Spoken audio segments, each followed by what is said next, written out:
This video is brought to you by AKSIAS.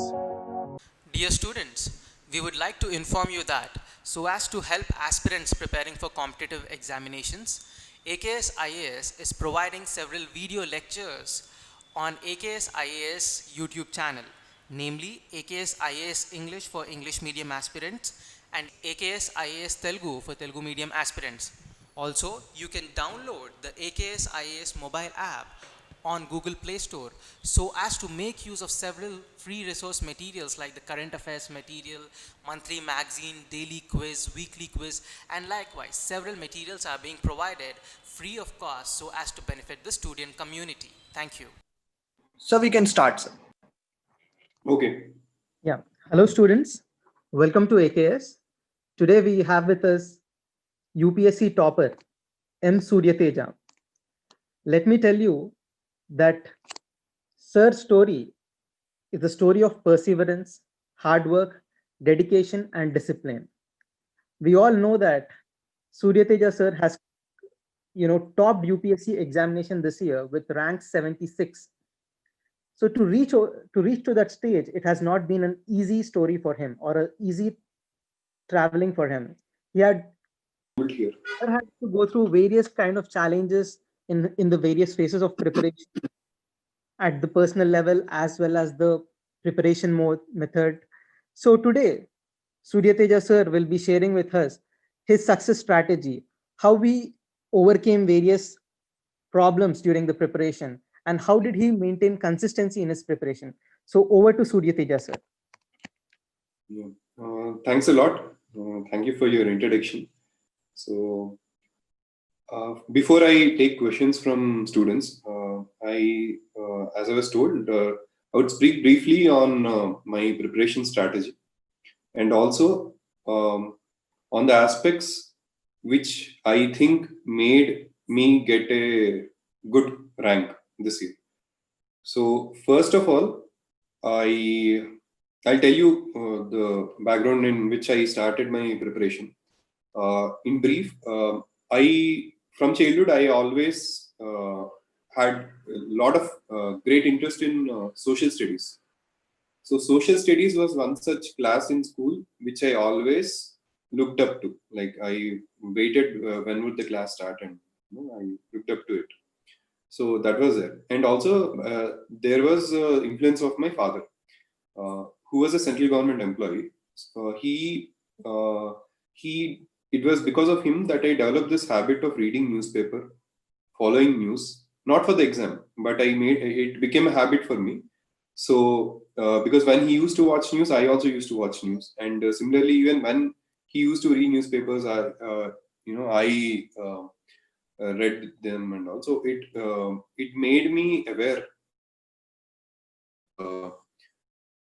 It made me aware of various aspects, and at a very early age. So I also had Bharat Darshan right from childhood itself, because my dad worked in several places, so we were moving in the country. So that was the background in which I always wanted. So that my interest in socialism was a reason, the foundation, in fact, for me to think that I must, look forward to this exam. So please do not think that I never wanted, say. It is not just because of that motivation to be, just because of the job I would get this job or something, but I really like the syllabus of civil services in a sense that way, because it is there.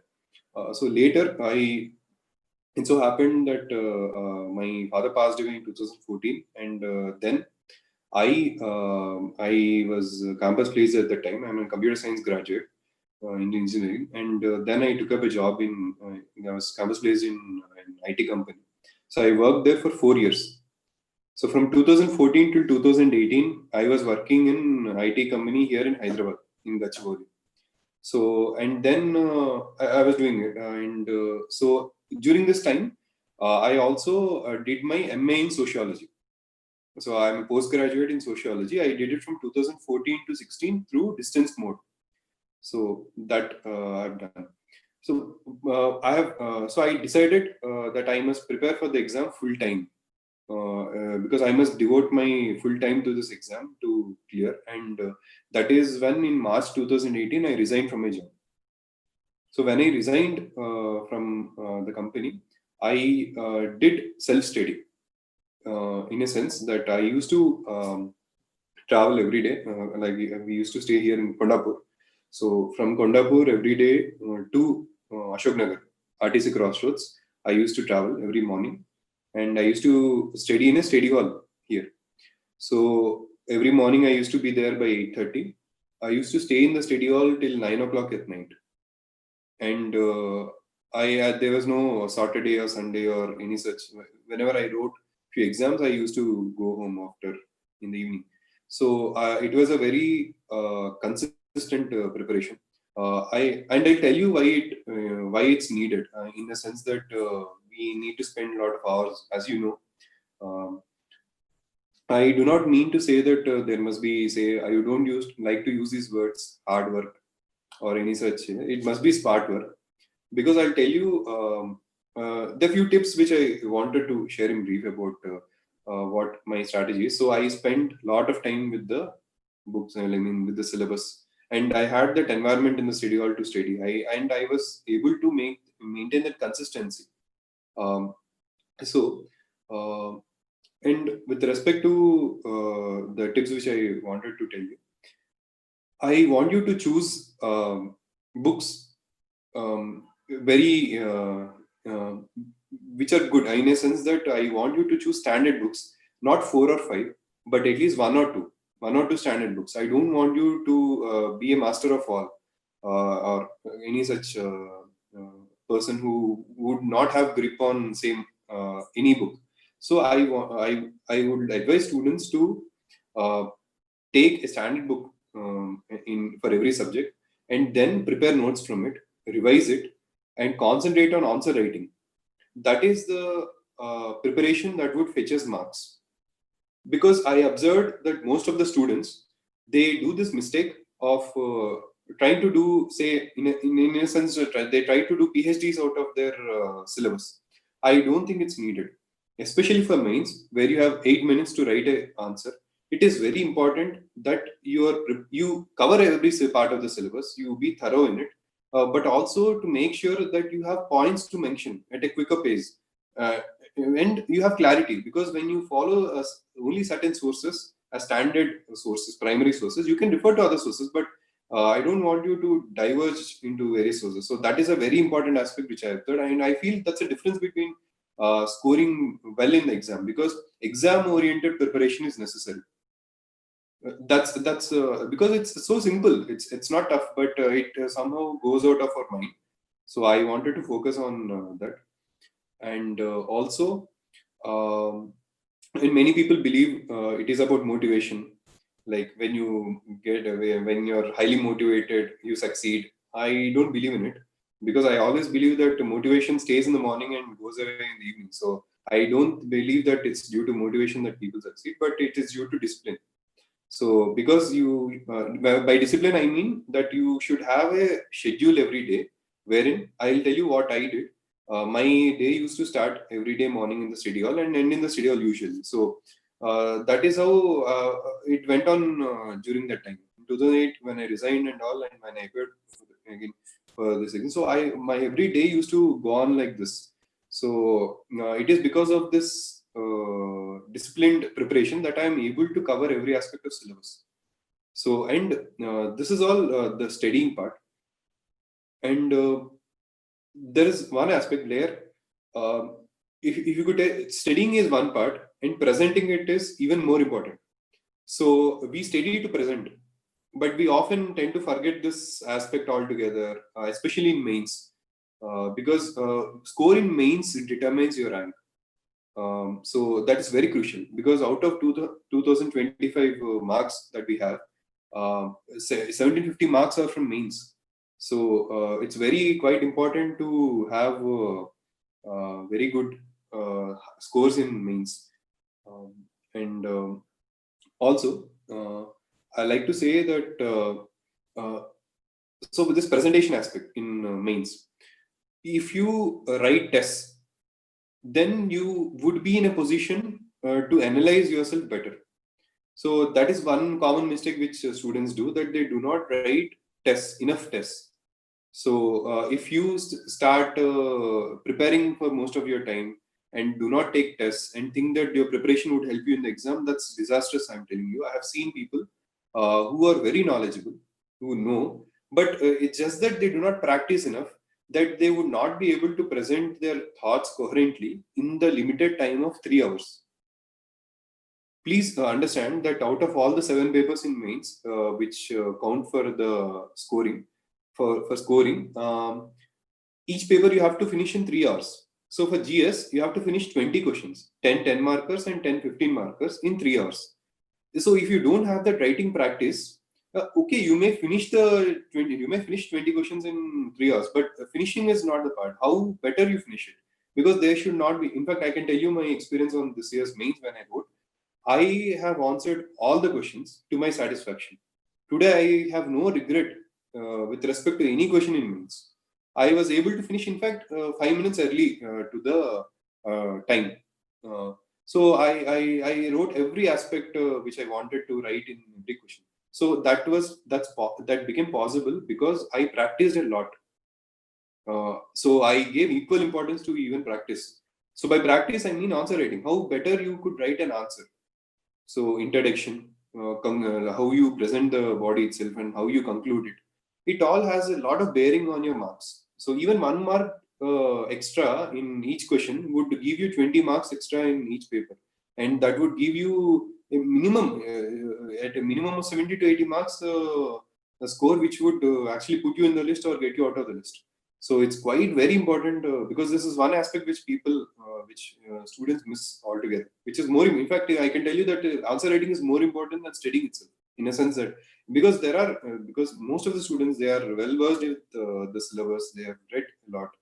So it is important to be able to present it better. So, and you don't have to be scholars in English to present it better. You could write in a very simple language. I wrote it in a very lucid and simple language. So that is one aspect which I want to share. And that's in brief about how I prepared. That is how it is. I've seen failure also. In fact, after resigning, I have I cleared prelims in 2018. I mean, I resigned into March 2018. I cleared prelims in June 2018. I wrote mains in September 2018, but I couldn't clear mains. So I kept on preparing. So I never had this self-doubt. I never questioned, say, I went into speculation or any such. I did not time waste on such aspect. I always tried to improve myself. And above all, which I would advise each one of you, what worked for me, that I believed in myself. And I want you to believe in yourself too, in a sense that if you follow a consistent preparation with discipline, I'm sure it's quite easy. Today, when I look back, I can tell you one more aspect. This is very, I haven't shared because it's something you cannot tell prior to the rank. I can tell you now that I was very confident of getting a rank. When I finished writing mains, of course, prelims, you see the score, I'm well good enough, and I was confident that I would clear. Then after I prepared for mains and I wrote mains, because these mock tests, I have also written mocks and all, I was scoring well, and then I wrote the mains exam. And after writing the mains exam, I was very confident that I would clear. It's just that I may not have shared it with anybody else except to my mother, who's there, but I was quite confident that clear, and so it happened, and I was able to clear. So, and then for interview, I gave mocks, I prepared current affairs, I worked on my DAF, I took it very seriously. I wanted to do it well. So it paid off, and even my interview, fortunately, went very well. So once my interview went well and mains went well, I was pretty confident of a rank. I'm sharing you this now because that is how it's a step-by-step process. So please do not think that surprises do not come in. At least for me, it was not a surprise. So it is a step-by-step process wherein you climb a ladder, where, in a sense. So, so I was confident of it. In fact, I remember to talk of my interview, it was supposed to happen on March 31st. So due to lockdown, it got postponed. And do you know when my interview was done? It was done on the last day, 30th July. It was on the last day, like after 4 months of the initial scheduled date. And I went with the face mask, face shield, and that is how interviews were done from 20th July to 30th. And mine was on last day, and I was the first one to go morning. Uh, so it was a different, but I kept the Drapo all through those 4 months also during the lockdown. You know, because I have to be in that interview, you know, that zeal and all, because I cannot let it go. And I must tell you, that is how it went about. And also more to share. I would be happy, rather than this monologue, I would be happy if I get questions from students wherein I could share everything useful for them, which could help in their preparation. So over to you. That's it from my end part. Thank you, sir, for your insights on the UPSC preparation. Sir, so we will be asking the questions which are being posted by students. So Mr. Sunil's question is, sir, how many hours in a day would you prepare for UPSC? Yeah, as I mentioned it in my remarks. So I used to go there 8:30, and I used to stay till 9 o'clock. And because travel from like Kondapur Gachibowli to RTC Crossroads, I used to drive my car. So it used to take me 1 hour. So that apart, so I used to reach home at 10 o'clock at night. So I used to start here morning.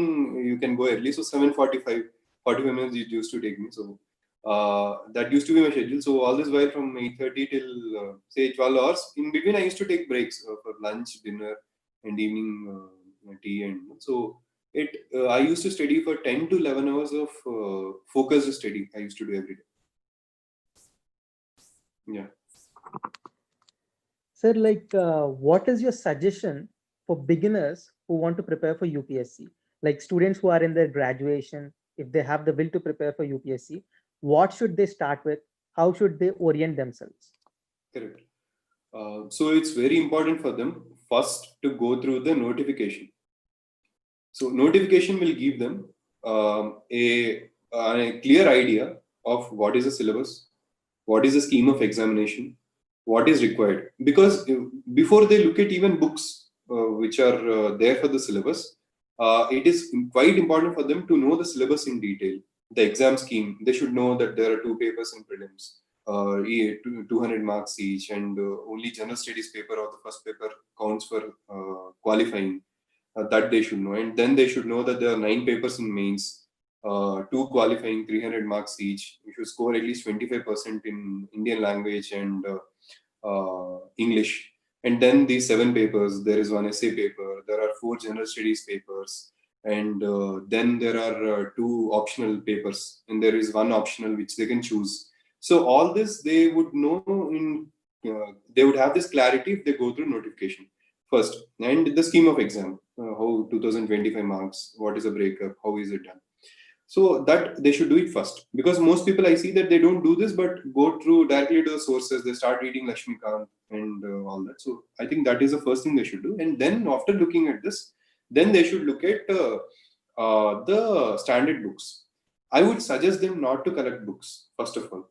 Please do not collect books. In a sense, only take the standard books, say, for each subject. As I mentioned, there are standard books available for each subject. So, and they can start. NCRTs is one very good start for them. NCRTs, they can be thorough with it. And that way. So that is beginners can do it that way. And I'm sure it's in fact that's a quite right time to even prepare.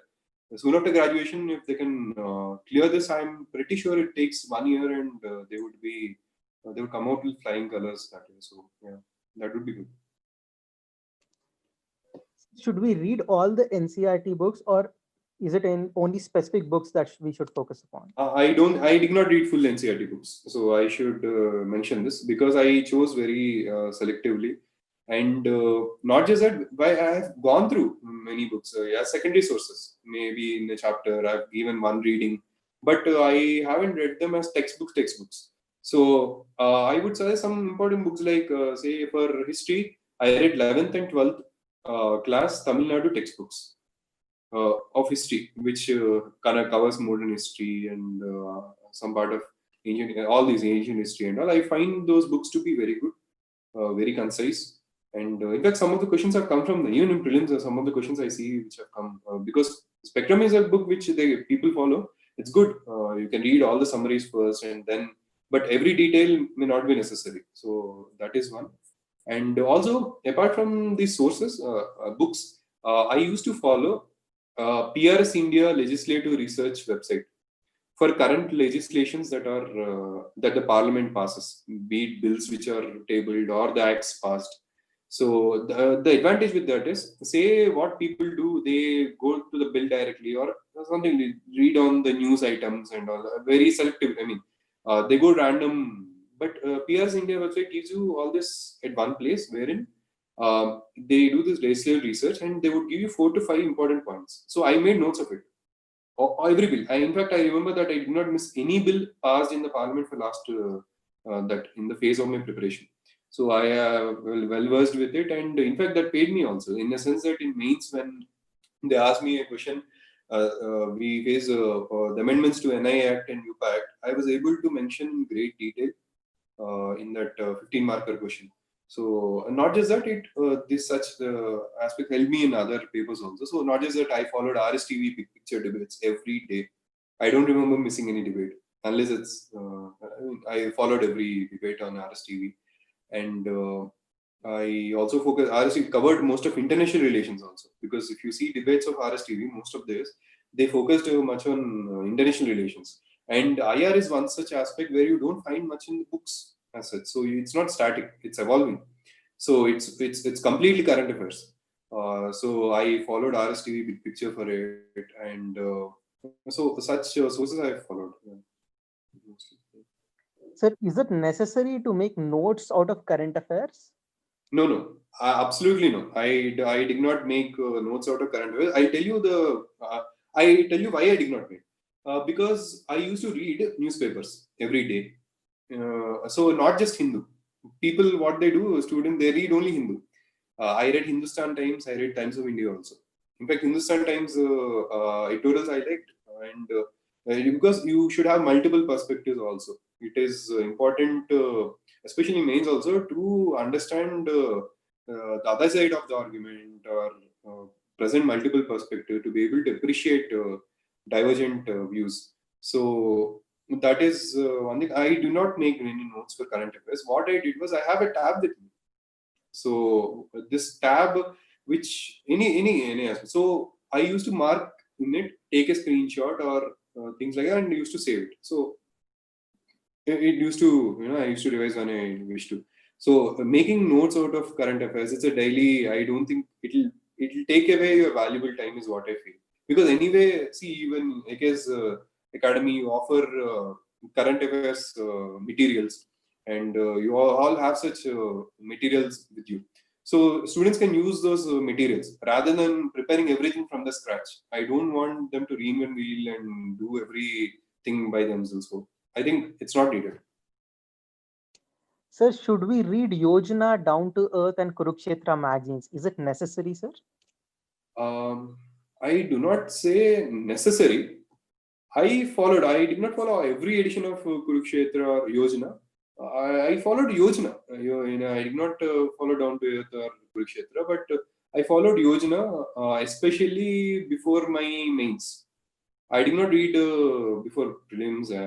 So before mains, I followed few articles because there will be an issue which they cover prominently. So and people from Niti Aayog, experts in the field, they write it. So it is good, but it is in fact this is my personal opinion. It is perfectly okay if you don't.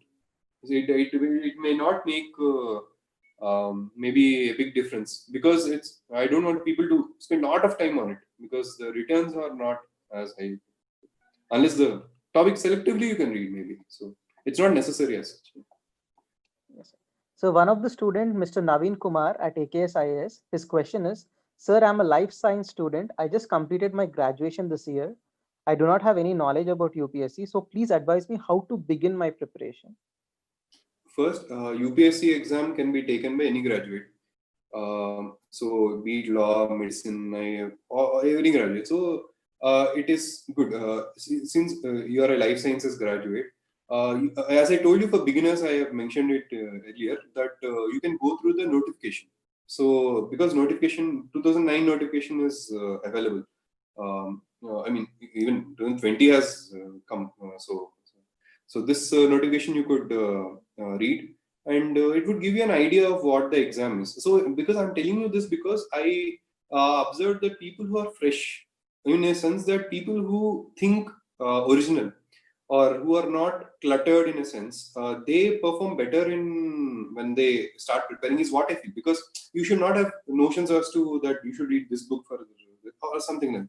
So it's always better to start with the basic, because that's what UPSC gives you, the syllabus, and you read it, you would understand, and then you go on to this task of selecting an optional with yourself. Because when I went through, when I was choosing my optional, I went through the notification. I saw the syllabus of sociology, and that is when I decided my optional and all. And it also depends on your interest and all that. So I definitely did not have much interest when I compared to sociology. I did not have much interest in maths.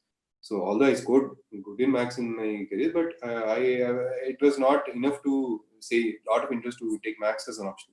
So that way you could choose on your own personal experience, and don't have this notion that this subject would give you more marks, and that I do not believe in such things. Sir, is it possible for a student who was average in his academics during the graduation and the schooling to crack UPSC? Definitely, I am not an IITian. I am not an IITian or say, in fact, among the top 100, I mean, from the state, no, I am not an IITian. The others are, but so there is nothing,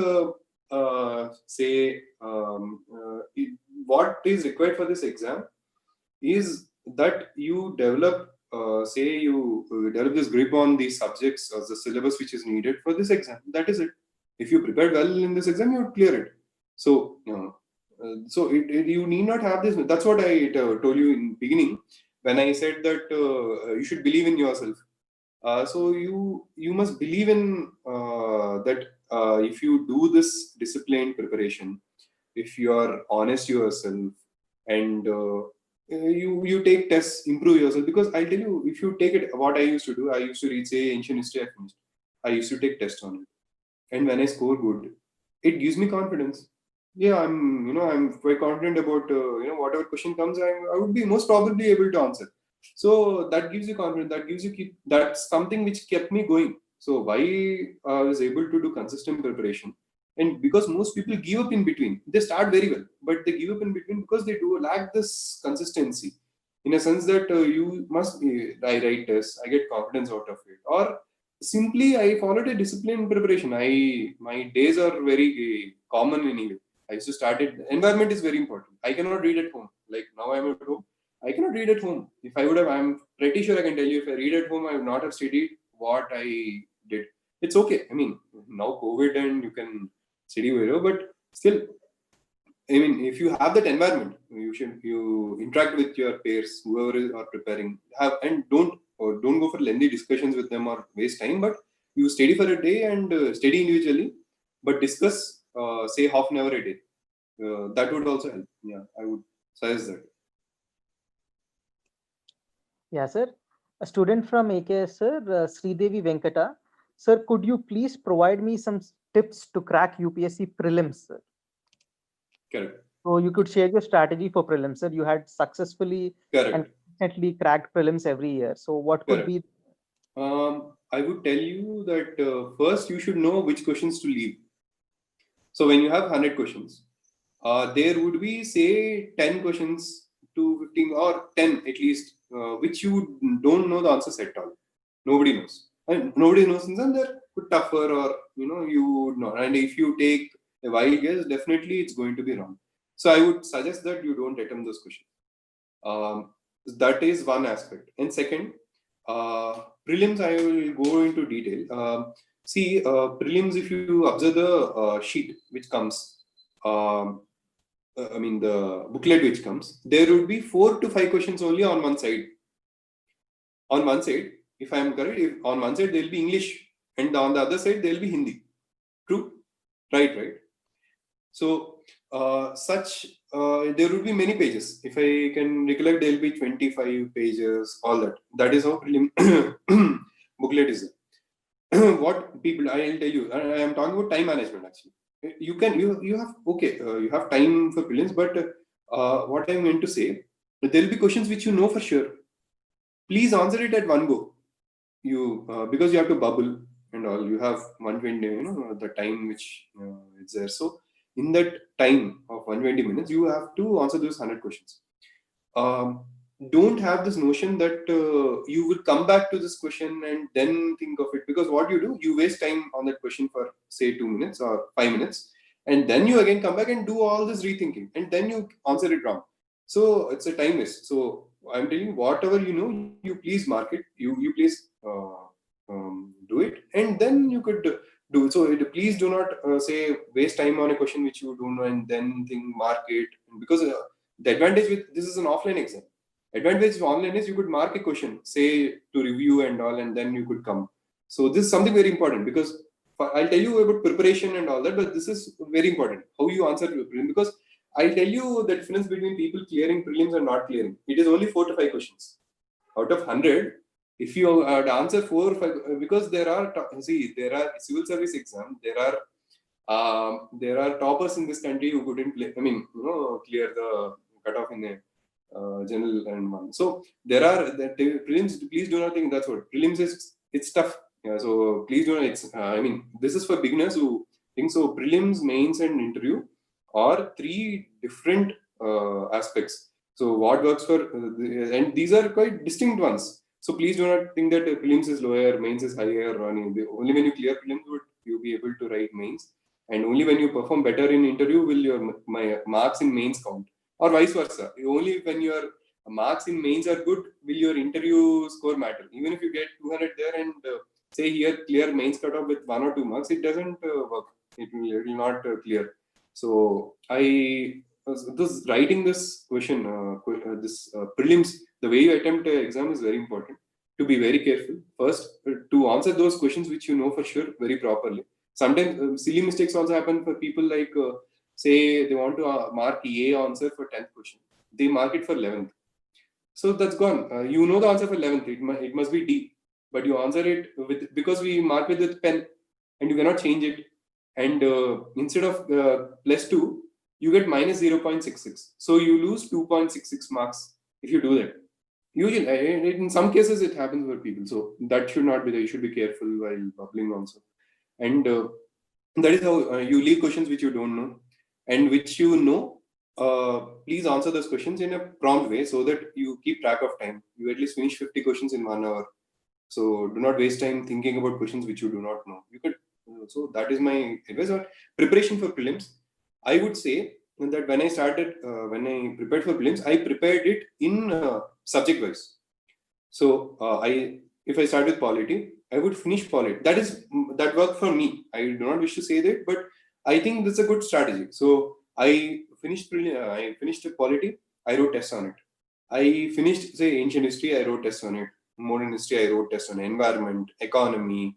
And also science and tech, and all those I've done it that way. So once I finished the sectional test, and then I went to grand test and all. So that is how I think we should approach prelims. So please do not look at the final paper of prelims and then start guessing marks. So it is because the final prelims paper is a combination of all your syllabus. So if you have grip on all these sectionals, you would be able to score lot better. So your target must be to score 120 in prelims. When you aim for 120, at least if you score 110, it's a very safe score to score. Yeah. That would be. Okay, sir, before the prelims examination, how many months of current affairs should we go through? Ideally 1 year. So 1 year is what you should go through. See, your academy has current affairs materials, all that. So compilations are the best. I mean, in the sense that when you read current affairs, having all these current affairs compiled at one source is the best way to prepare. It makes our task very easy. So, and current affairs, you must read 1 year. and you should be very thorough on it. I remember answering every current affairs question which has come. So it's very important that, because in current affairs, you know it or you don't know it. As simple as that. There's nothing in between. Because in static, you may know among the options say 2, 3 or something, but you may go wrong. But in current affairs, usually it's direct. Current affairs will not waste your time in the exam. You know it, you just keep it, and you would fetch marks. So, and prelims as such is very dynamic every year. So you cannot know which aspect of the syllabus would get weightage. It keeps on changing. If you see so that is that you should prepare for a year of current affairs and very thorough in it. You should read those materials as if they're textbooks. So yeah. Yes, sir. We are also providing AKSIS Current Affairs magazine for free to the students, sir.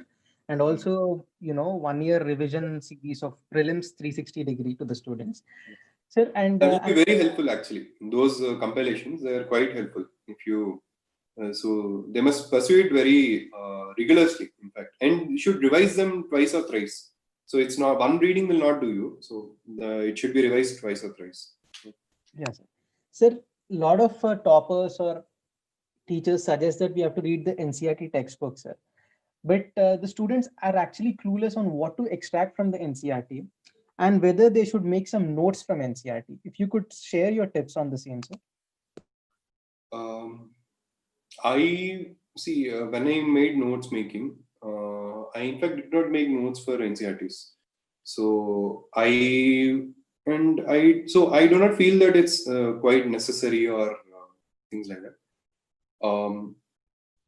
And also there are aspects in NCERT where I read selectively. So because my objective has always been to cover the syllabus. That has always been in my mind. So if I would have covered syllabus, say in 11th and 12th textbooks of Tamil Nadu, because I read it because I like the books and I've read it. So when I covered syllabus from one aspect, I never used to read the same syllabus from other book. So what I would suggest, if you are covering, say, from NCERT, if you are good with it, and if you feel the syllabus is covered, then you don't have to go to other source. And here, when note making, I am somebody who thinks that notes should be very concise. So my notes for one chapter would not run into more than 2-3 pages. If it's a huge chapter, so it would not run into more than 3 pages. So I would only note important points and say if there are any chronology or the important aspects in it and such. So even if you prepare, you please note it down in a very concise way. And don't make huge notes and prepare that way, because points, there are other issues where you can make points, and also not from NCERTs, I feel. Sir, yeah, Akhila, we do provide NCERT Gist also, which you can download free on mobile app or the website. And also we are providing some basic NCERT classes for you to be acquainted with the NCERTs. Yes, I came to know of it when you suggested. So in fact, that's good. That makes work easier, right? You don't have to start from scratch and read every NCERT that way. So yeah, that's good. Lockdown phase, for students' benefit, we have provided NCERT course free of cost to the students, sir. As you already know, AKSIS in the mobile app, we are providing the course for free, NCERT, all the major NCERTs, 11th and 12th classes. Sir, that's good. Yes, thank you, sir. Sir, another question from the student is, sir, like, how did you choose your optional subject, sir? And what is the right strategy to choose an optional subject? Interest is the strategy, because you cannot score good in a subject which you are not interested in at all. So because I'll tell you, my score in social, I gave you an example wherein if I choose mathematics, maybe I have a sense that I would not score as good as I scored in sociology. That is my personal choice. So that should be correct, because you should know which subject you should not take. That is very important, which you would not. So barring that, when you have when you have to choose between options which are similar or where you don't have a specific preference, then you could go through the syllabus first and what you feel that you could do, because even syllabus gives you an idea. May not give you the detail, but it gives you an idea as to where your interest lies. And then you can make a choice based on, say, the source from where you could read and So that, and I made this choice on a personal level. I did not ask anybody when I'm choosing that optional. In fact, I told you my father when he was there in 2014. He, after my graduation, he suggested me to go for this MA in sociology. So that too, after he in fact gave me the syllabus printout and he told me this is because this is all because I told him that I want to write this exam and all that. So it's unfortunate that he passed away just 3 months after I enrolled for this course, and that, in essence, that I enrolled for MA in sociology there for resistance more. So my choice was all based on syllabus. I went through syllabus. I found it good and interesting in a sense for me that I would do it. And but I did not base this. This is good. Okay, people can do this, but at least I did not base this on. I did not do analysis of which option gave marks, because I saw this year's. If you see this year's our ranks and optional which is there, you would say that there are diverse optionals. They're very diverse options. So there are, but okay, there are preferences. Say PSIR has the highest number of candidates selected. Second is sociology this year. So I never knew this. So I did not take sociology thinking all this. So it was out of my personal choice. So yeah, but you could go through years how they scored and all, but it's still okay even if you take say literature of some language and if you are well versed in it. People, because there are many people ఇప్పుడు తెలుగు మీడియంలో చదివి తెలుగు బాగా రాసే వాళ్ళు ఉంటే that's an advantage. మనకి బాగా రాయొచ్చు, మంచి స్కోర్ తెచ్చుకునే అవకాశం చాలా ఉంది. That will help a lot. Sir, can you share your strategy on your sociology preparation, sir? Strategy, it's more to do with the practice, in fact. So I can tell you the difference between, say, when I gave my mains in 2018 and then in 19 when I was not able to clear in that exam, and then how I improved. So strategy is to study. You see, syllabus covering is easier. Many people cover it. They have grip over the optional, but how you present it makes all the difference. This year, I'll tell you. In fact, I have a lot of say confidence on the paper which I wrote for option. Both the two papers of sociology which I wrote. If you observe take the question paper and observe this year's sociology paper, the questions are very dynamic. They're general. Many questions are general. They're something where questions as such where you cannot reproduce, like you just cannot reproduce something which you read. So this I want to tell you the strategy. Again, it comes to how you write in the exam. Please, when you see the question paper, when you see questions, you'll see it for the first time in a sense, and you have only 3 hours to answer those questions. So when you do that, I want students to answer with a free mind. When I mean free mind, they should not be burdened by what they read. So it should never cross their mind that no, I have read this, so forcibly I'll bring this thinker in sociology, I'll mention it here although it's irrelevant, or I know 4 thinkers, I'll mention it randomly in the paper. What happens due to this is the flow in the answer misses, and the coherence which is there is also gone. So when you write with free mind, in a sense that you address the question with the knowledge which you have already have. See, subconsciously, when you prepare optional this much, when you read from these sources, you have it in your, you would be able to write a better answer.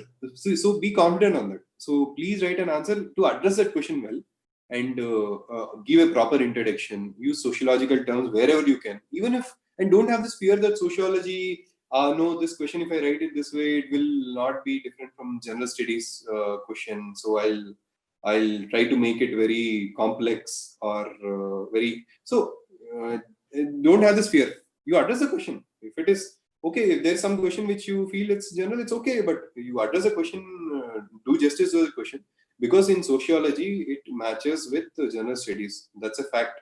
So please don't try to have that fear, because I observe the fear from many people, and they make their answers messy in a sense, not to look like general studies answers. I want them to write with a free mind. Yeah. Sir, regarding sociology answer writing, sir, did you quote any thinkers in your answers, sir? Yes. A lot of them. I quoted a lot of them because what I did was I prepared notes for sociology. Notes in the sense, as I told you, concise, very concise. Like, for example, say if I mention social change, what all aspects, in a sense, thinkers, if this aspect of social change comes, if women's aspect come, what should I quote, and all that. And I always had this mind map wherein I gave subaltern perspective, what would the Marxian perspective, functional perspective, and these perspectives. I was trying to look at the question from multiple ways in which I can answer. So thinkers I mentioned, definitely a lot of them were relevant. So I did not forcibly bring thinkers in any way, but very apt, relevant with what they told about this. So it helped a lot. Yeah. But how do we link current affairs to sociology, sir? Like while writing answers in sociology, how do we link the current affairs part of it? Correct. I could remember one question wherein it asked about 20 marker it is. It asked about all religions are something like they're against women. So they're patriarchal. So to answer this question, you can give relevant examples. So there are many. If I could quote one, Triple Alag was there, and in a sense, I'm not there, but there are many aspects which you could mention in sociology. And mob lynching was one such aspect, wherein I made, when you prepare for mains, please do not see each subject as a different silos and don't prepare in that. So when I made notes for current affairs, not for current affairs, I mean for to quote examples for essay, I wrote a few examples. Like if say mob lynching comes, I could bring in few examples of how Northeast what happened, all that. So that helped me even in sociology. So I was able to mention these examples in questions which are relevant. So that gave me this edge, wherein I could answer the question with an example. So I think it's a very good part if anyone one can bring current affairs into sociology. I mean, in answering questions, it should be apt though. So several students at AKSIS usually ask this question, sir. Like in paper one, it deals with a lot of these and thinkers, and there's a certainty on what we have written, and we are sure about whether we have written something right or not. But when it comes to paper two, the paper is almost like a general studies paper. So how do you differentiate the answer writing of general studies and the paper two sociology part, which they ask regarding the contemporary issues? Correct. As I told you, I mean, I mentioned this not to have this fear, that because sometimes, because I am mentioning it, because I have observed that out of this fear, they do not write the answer which they would write it very better.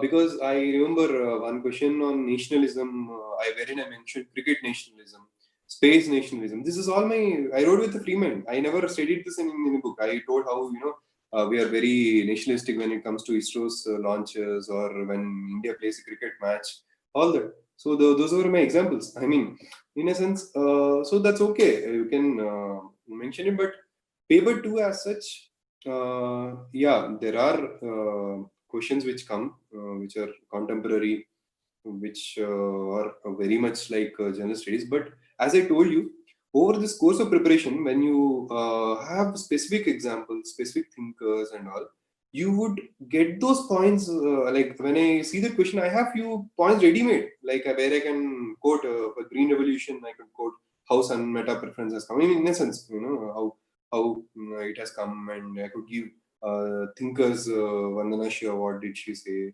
and Valniti Mishra, what did she, all that, all those examples I could give it there, which are relevant. So that makes my answer little sociological. It's okay. So, but I want to tell this. But even if you don't give the examples, please be sure that you write it in a sociological way. That so it's okay. You will have that perspective when you answer that question. So that fear I am very skeptical about. Please don't have that general studies fear in sociology. So it's okay. You try answer the question well. So you're already a sociology student. If you have the grip on the syllabus, you will be able to write it very good answer. So if you write with the free mind, your answers will come out very good. That is what I did. So I think that should be good. So did you write in point format or paragraph format, sir, regarding the optional paper? Yes. It depends on the question. Say, I never had this frame that I should write points for all the questions or I should write paragraphs for all these questions. But in questions where I use side headings, that is very important. I wherever possible, I use side headings. So I made my answers presentable. If you look at my answer sheet, it would be that it would be good to look at also. I mean, in the sense that I would keep side heading, and because it would be easy to know what I'm actually speaking about. So I would not have this long paragraphs wherein get 4 or 5 paragraphs and he has to immerse his. I mean to say that evaluator reads every word of our paper. There's no doubt in it, but still I would make it presentable. Wherever points would make my answer better, you would know, because there will be questions which you would know. Yeah, this when you keep citing answer at points, it would be good. Or no, it would be better if you write it in paragraphs. So it is an ad-hoc choice which you should make. There is what I feel. So did you use any diagrams and flowcharts in the sociology paper, sir? Yes, I used flowcharts and diagrams. Say when talking about the Marxist perspective, I do the diagram class diagrams, and I also made a few cycles in a sense wherever possible. I use the use of diagrams wherever possible, but I made sure that they are not trivial or which do not lower the standard of my answer. So just because I wanted to do a diagram, I will not do it. So whenever I feel that this would add to the content, I did it, and I use diagrams. Yes, it's a good practice, I feel. Sir, one more question which students usually ask is, sir, is it sufficient if you mention the perspectives, like you mentioned about the critical perspective or the conflict perspective or the functionalist perspective in the answer, rather than quoting the thinker? See, if you can quote the thinker, it's good. But my point is, there should be flow in that answer. So it should not be just a replication of what each perspective is. It would make it. I mean, in fact, to my personal opinion, I wouldn't rate it as a good answer. So wherever that there should be a flow, wherein you talk about this perspective and then you move on with, and there's a continued flow with it. So and wherever possible, thinker, if you can do, it's okay. But even if you do not say mention the thinker, if you give a different perspective to it, to that answer, I think it would make your answer diverse and very so it's okay. So now coming to the general studies mains details, sir, could you share your strategy, sir, like compared to your previous attempts where you were very much successfully cracking the prelims altogether, but I think it was the mains where there was a major challenge, sir. So could you share your strategy and how you improvised upon the failures, and what was your strategy for this year? It is mainly with regard to general studies papers. First, ethics paper, which is I feel it's my strong area in a sense. So I used points in all those 6 case studies. So I used to write them in a very practical way, legal, in a sense that my answers wouldn't be very radical or any such aspect. So I would think solutions which are practical and which are feasible.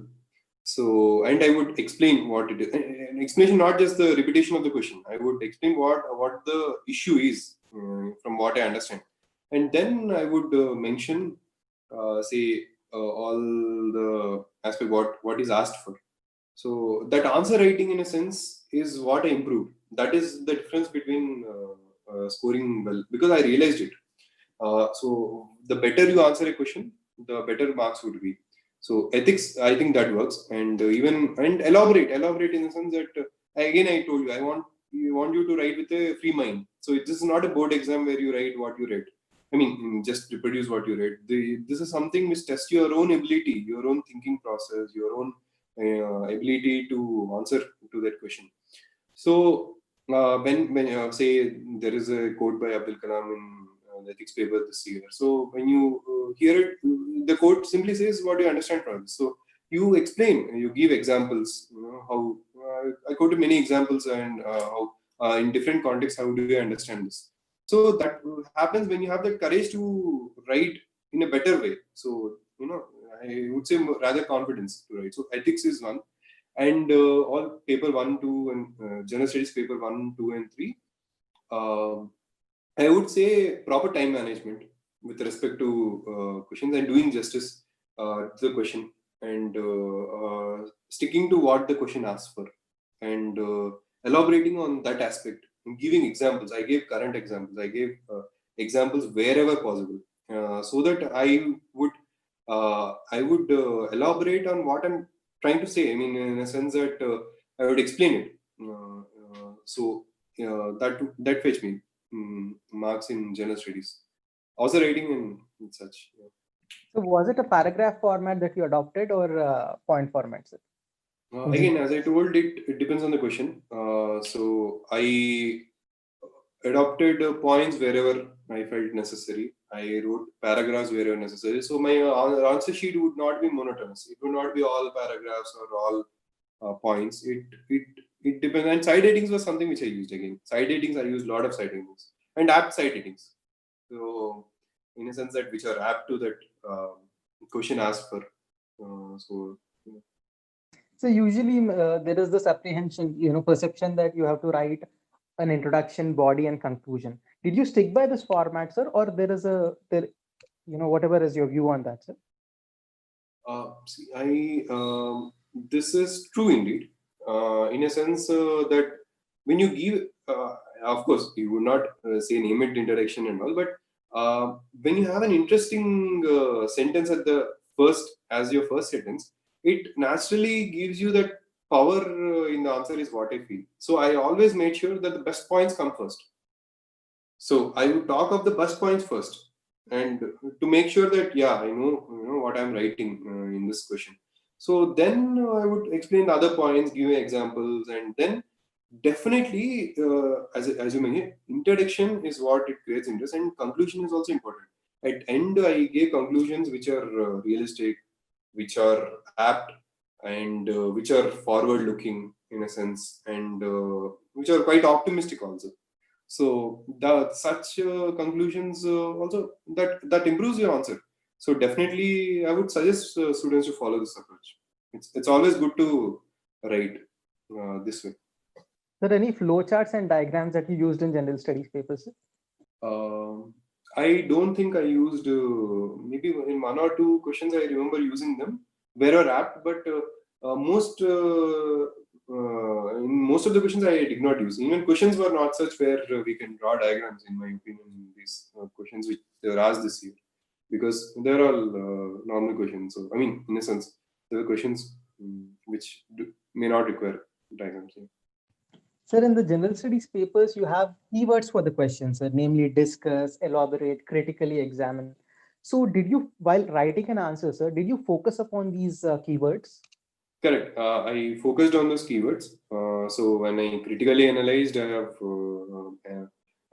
made that sure that I present all the what I feel about that aspect. So I followed them. Yeah. So I followed those aspects. In discuss, I discussed. I mean, in a sense that that I have mentioned what it is about, and also. Yes, sir. So we are fortunate enough to see your scripts, we know that you have exceptional answer writing capabilities.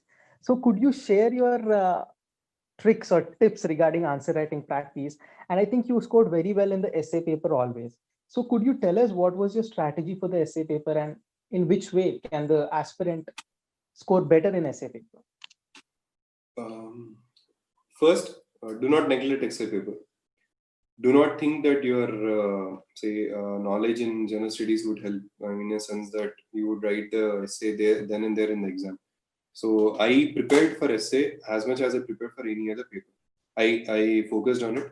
What I did was I made notes of topics which I thought were important, and which are common topics: education, health, infrastructure, or digital India, and all such topics. I made an exhaustive list of them, and I looked at say at least 20 points for each aspect. For 20 points in the sense, what I would talk about the funding here, or how to improve it, what are the drawbacks, so that, and that is one part. All these points are one part, and second, I made sure that my essays are interesting. Interesting in a sense, in the introduction, where I would maybe I developed this ability to write because I remember it would be the I mean you would be I have a blog on wherein I have this practice in college. Also, I've written a few articles. I was in the editorial team of the college magazine, and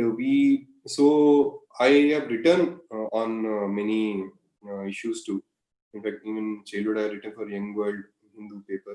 So it is that your writing ability comes into play, so wherein you can give examples, wherein you can maintain that flow from one paragraph to another, where you take the reader, you keep the interest in the reader going, so that you would know. Because before, for 3 hours which you have for writing 2 essays, first I would suggest to take time to write a skeleton or tell of what you are going to present. So please arrange them. Take time, enough time, because writing essay is very easy. So arranging that is very important. So I would say uh, that is my big advice with respect to essay. So please have that skeletal of what you write and improve the writing ability in a sense. Writing ability in a sense, you could give example, apt example, and such. So that would, even I remember I made quotes which I quoted in the essay in a sense about education and all such. So which are relevant to that aspect asked for. Yeah. So, sir, you suggest that we should have some quotes and anecdotes readied with us so that Correct. we can put them in our essay paper. or Definitely. paper Yeah, handy. we should have them handy, and because it would give brilliance to that essay. It would make it look very good. So definitely, I do not mean to say that you collect say a lot of quotes and all, but there would be few which you would definitely remember also. You would remember apt for this essay where I can use. So I think that you should do it. Sir, in the UPSC exam, sir, for the essay paper, did you try to do some rough sketch of the skeletal structure of the essay, sir? I did it. I did it on the answer sheet itself. The space for rough work would be there on the last pages. So there, I wrote the important points which I should mention.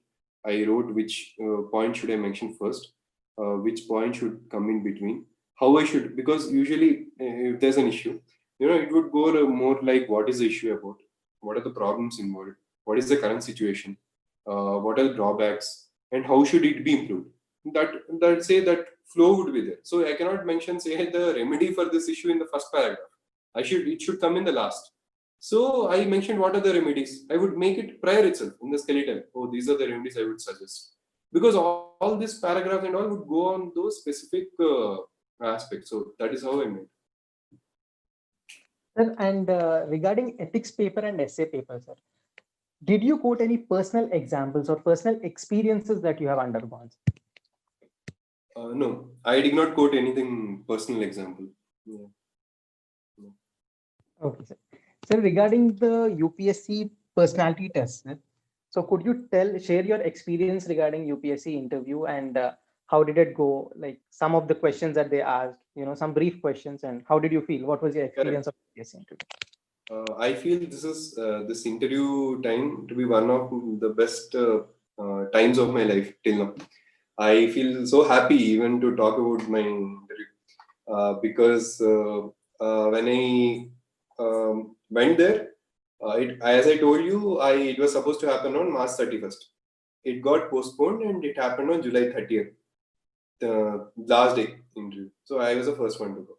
So although UPSC made all these arrangements this year, you would be knowing, like for those students who came from who for 20th to 30th, they made sure that we get accommodation in the state bounds. So I got it in Andhra Pradesh Bhavan. I'm my home cadre. I have mentioned Andhra Pradesh. I'm native of Guntur in Andhra Pradesh. I got accommodation in Andhra Bhavan. So me and my mother, both of us went there. We stayed there. They even have arranged transport facilities with the vehicle that comes and picks us up, and then takes us to UPSC building. Then after interview, it drops us back, and even so for medical next day. That time, it was a very pleasant time in Delhi. I'll tell you why I feel that it's a very pleasant, how it has become so pleasant. I I attended mock interviews, and that is one part. I prepared current affairs. I have prepared very well on my DAF. Say what are the aspects which I mentioned in DAF 1 and DAF 2. Those aspects, my hobbies. I've mentioned my hobbies as traveling across India, planting saplings, and also in my DAF there would be aspects such as we undertook waterful campus drive in university. So that would be one aspect which I was questioned on, and so such as my main sociology would be there. I was asked about it. My work experience with my company, that would be there. So all those in my hometown Guntur, my state Andhra, and all such aspects I have thoroughly prepared.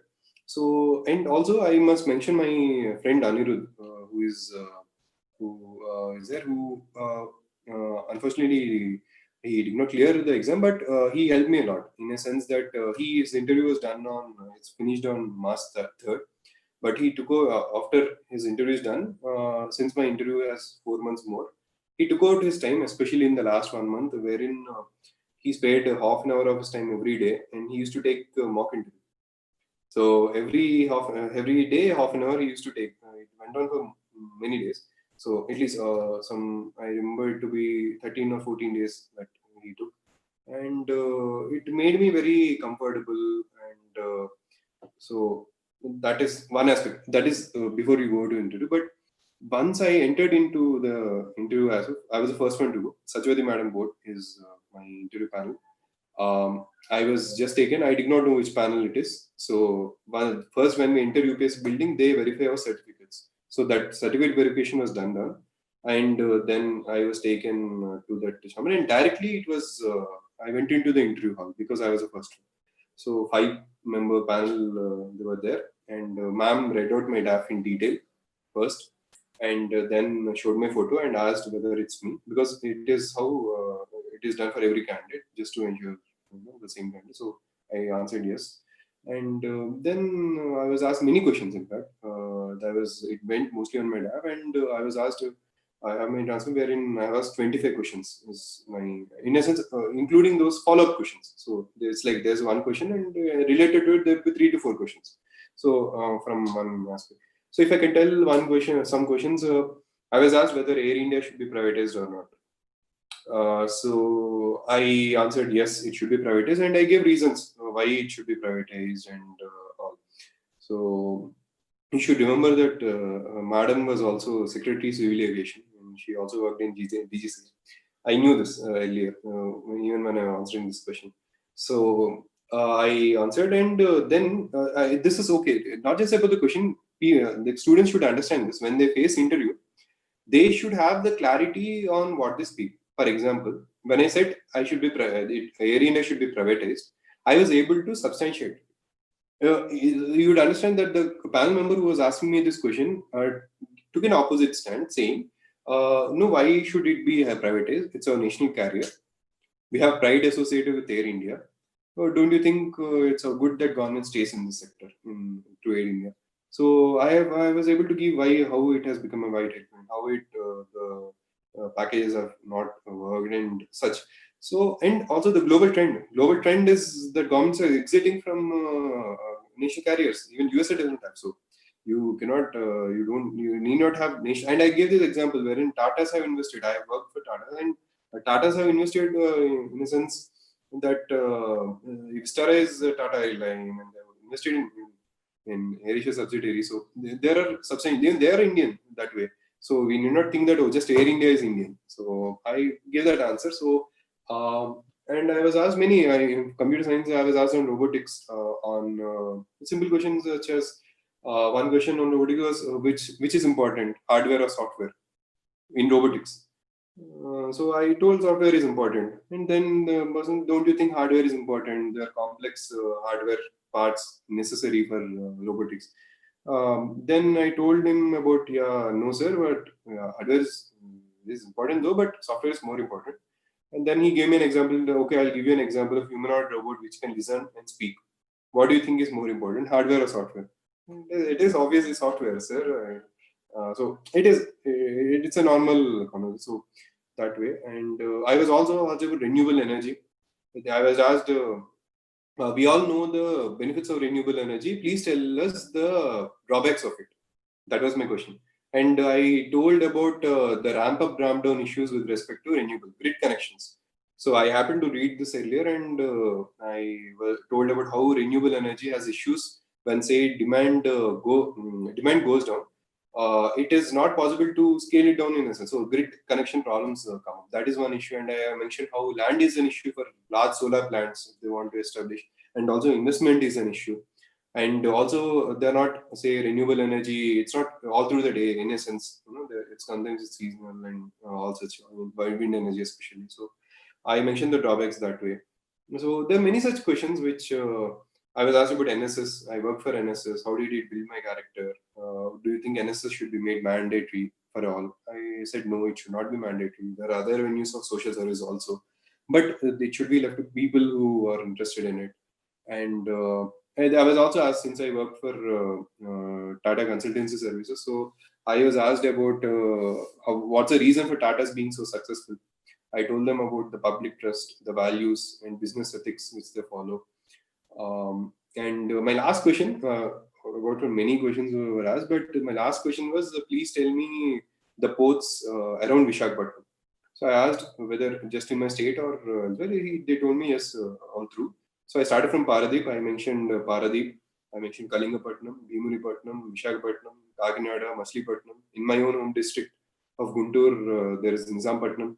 I mentioned Krishnapatnam, then Durga, although they're in construction, but still Durgarajpatnam, Ramayapatnam, and then Chennai. So this was my last question, wherein I mentioned 10 ports line. And this is how the interview ended too. They told me thank you, and it ended so. And all through the interview, it is, and that I was answering questions in very what do you call? It was a very cordial atmosphere, and even when they take an opposite stand, I was able to substantiate. So that is something which I felt happy about. So, and I was asked. I also told no to question. For example, I'll tell you one question wherein they asked me, "Do you know of any country where voting is done online?" That was a question. I told, sorry, madam, I do not know. I do not know of any country which does voting online. It was a follow-up question actually. There was one more question prior to it. They asked me, as a computer student of computer science, do you think that online voting is feasible? If you remember, I mentioned in DAF that Voterful Campus is what we did in college. So I was asked about it, and then I told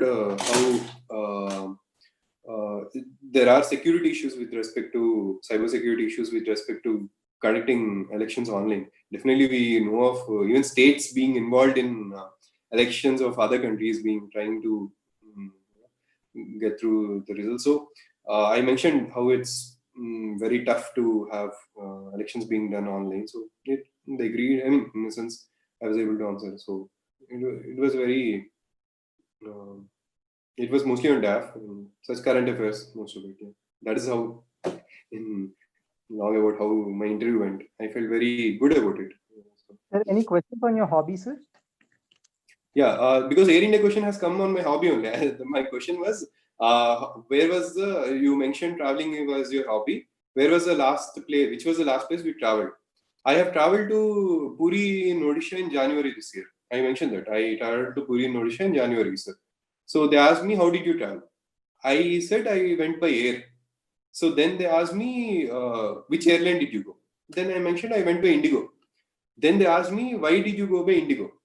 I told them that the fare was the least in Indigo at that time, and also I wanted to travel in the morning, and the Indigo flight was only available to go to reach by the morning time there. So that was very, so that way. Then it went on. Why do you think Air India is unable to compete with this? That was the question. There, when it went to, that is a series of questions which went that way. Yeah. Fantastic, sir. Sir, last question for the day, sir. So do you have any regrets that you would think that you must have not done it in your whole preparation of UPSC? Given a chance that you would undo that? Actually, I must tell you, I'm someone who doesn't regret anything done in the past. I mean, I'm not telling you as a great philosophy or something, but I feel content with or say blessed with whatever has come my way. And just like the rank which I have got, I'm quite content and quite happy for everything that has happened. Or maybe because I see the positive side of it, and if I even want aspirants to see the positive side of it, I seriously do not have any regrets. I am quite happy for the way it has done, because when you believe in yourself, you do your efforts sincerely. I think there is no reason to regret anything that you have done, because retrospectively everybody is wiser. But given in a specific context, a specific say situation, we take this. It is the same person who took decision, so I do not regret anything. Very well, sir. Sir, we at AKS IAS and several students who are watching this live session, several thousands of students who are watching this live session, had a first-hand experience about your patience, your humility, and we are fortunate enough to be part of this live webinar session, and it was an enriching experience for many students. You are and you will be a source of inspiration for several students or several aspirants, several generations to come by.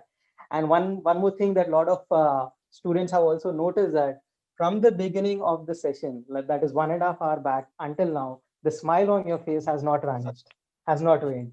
So this kind of positive attitude, this kind of perseverance that you had displayed through your preparation and even after the preparation, and your humility, I think these are some of the values that the students will definitely try to inculcate. The youth of today, not only those preparing for UPSC, but also in their general lifestyle, if they try to inculcate these positive elements, the never say die, never say die attitude which you had displayed through your preparation, the perseverance, and you used to stick by your plan. We know very well that you used to stick by your plan. You used to devise a plan for yourself, stick by it, consistently try to write the answers no matter what comes in. Your own weekly plan and daily plan, you would stick by it. And I think these are some of the things that future generations or future aspirants will definitely derive from you as a source of inspiration, sir. Thank you very much, sir. It was an enriching experience, sir. This video is brought to you by AKS IAS.